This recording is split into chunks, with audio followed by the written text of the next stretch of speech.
είναι αυτό? Ένα σπουργίτη.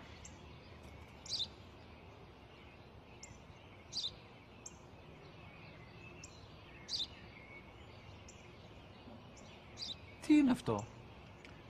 Μόλις τώρα στο πατέρα, σπουργίτη είναι.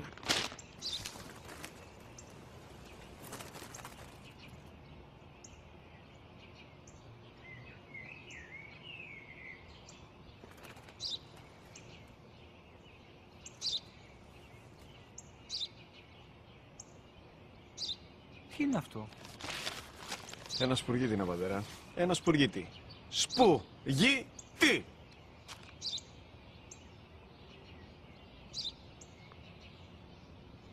Τι είναι αυτό? Γιατί το κάνεις αυτό το πράγμα, μπορείς να μου πεις? Τόσες φορές σου είπα, είναι ένα σπουργίτη! Δεν το καταλαβαίνεις! Πού πας?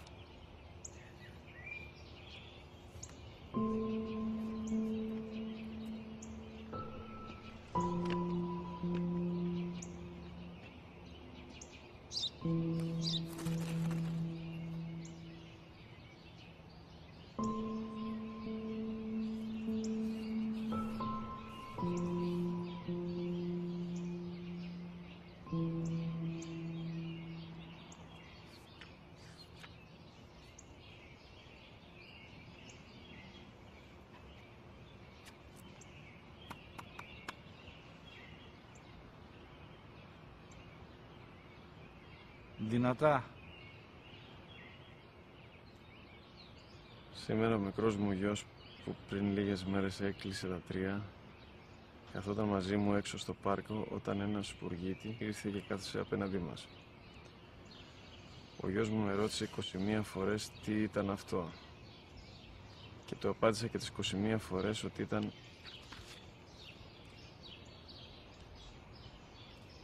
ένα σπουργίτη. Τον αγκάλιασα τρυφερά και τις 21 φορές που μου έκανε την ίδια ερώτηση, ξανά και ξανά, χωρίς να εκνευριστώ, νιώθοντας στοργή για το αθώο μου αγοράκι.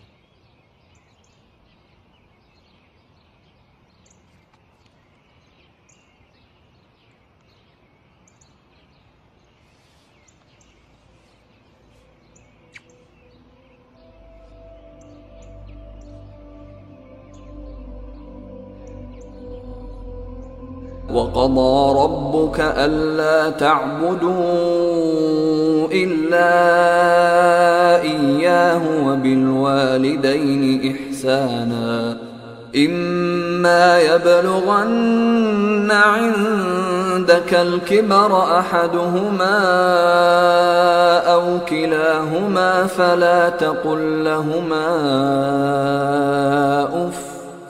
فَلَا تقل لهما أف ولا تنهرهما وقل لهما قولا كريما واخفض لهما جناح الذل من الرحمة وقل رب ارحمهما كما ربياني صغيرا